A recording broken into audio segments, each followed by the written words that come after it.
বন্ধুগণ, আমি আজকে আসছি এখানে বিধবা জঙ্গলে। এই বিধবা জঙ্গলের কোনো স্বামী নাই, কোনো বউ নাই। এই বিধবা জঙ্গলে শুধুমাত্র একমাত্র যারা সিঙ্গেল পুরুষ তারাই আসতে পারে। এই বিধবা জঙ্গলের এই অভিজ্ঞতা নিয়ে আজকের ভিডিও। আপনারা আমার সাথেই থাকুন। এই যে বিধবা জঙ্গল, এখানে কোনো কিছু পাবেন না, পাবেন শুধু কলা। কিন্তু কলার সাথে আপেল পাবেন না, শুধু কলা পাবেন, বেল পাবেন, কিন্তু খেতে পারবেন না, কারণ ওটার উপরে শক্ত। এবং আপনি এই যে কলা পাবেন, কিন্তু কি কলা পাবেন? কাঁচা কলা, পাকা কলা পাবেন না। আপনার খেতে পারবেন না, কারণ এটা রান্না করতে হবে। তো চলুন আজকের অভিজ্ঞতা নিয়ে আমি শুরু করতেছি আজকের ভিডিও।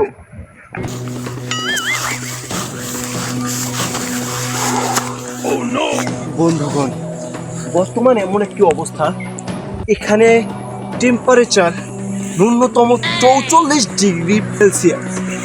এই গরমের মধ্যে এখানে এত সবুজ কি করে থাকলো আমি বুঝি না। এটা অবশ্যই এখানে বন জঙ্গল না হয়ে এখানে মরুভূমি হয়ে যাওয়ার কথা। কিন্তু এখানে একজন তান্ত্রিক থাকে, সেই তান্ত্রিকের পদ্মারা মন্ত্রের কারণে এখানে সবসময় ঘন জঙ্গল থাকে এবং এখানে সবুজ কখনো ফুরায় না। সেই তান্ত্রিককে অবশ্যই খুঁজে পাওয়া যাবে না। চলুন তারপর তাকে খোঁজার চেষ্টা করি। এই যে মহিলাকে দেখছেন, কোনো সাধারণ মহিলা নয়, এই তান্ত্রিকের সহচর।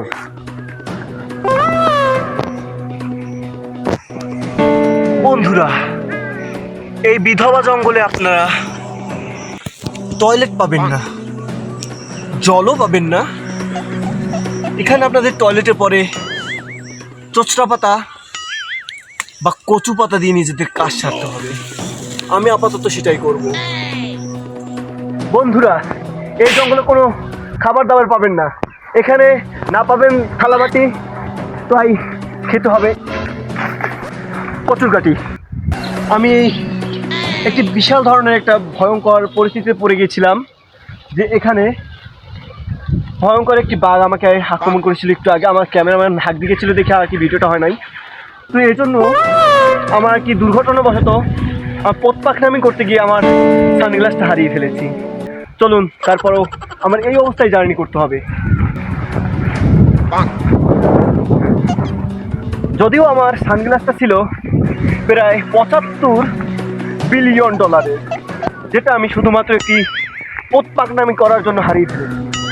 এটা আর কি আমেরিকার অর্থনীতিতে বিশাল ধরনের একটা ধস যে নামাবে, সেটা অবশ্যই অনিবার্য। যে বাঘের কথা বলেছিলাম, যে কারণে আমার সানগ্লাস হারিয়ে গেছিলো, সেই বাঘেই, এই রয়্যাল বেঙ্গল বিড়ালই আমার সেই চশমাটা নিয়ে পালিয়ে গেছিল। বন্ধুগণ, এখন আমাকে আগাতে হবে। আমি একটি জনপদের সন্ধান পেয়েছি, এখানে একটি রাস্তা আছে, তো এই রাস্তা দিয়ে আমাকে আগাতে হবে। চলুন আমরা আগাই, দেখি সামনে কোনো যানবাহন পাই কিনা। বন্ধুগণ, আমাকে উদ্ধার করার জন্য আমেরিকা থেকে একটি বিশাল ধরনের হেলিকপ্টার পাঠানো হয়েছে। এখানে 2জন পাইলট আছে, দেখতে পারো আমাকে ইশারা দিয়ে গেল। যাই হোক, আমি অনেক ধন্য। আমি যাচ্ছি আমার সেই গন্তব্যে। Bye bye.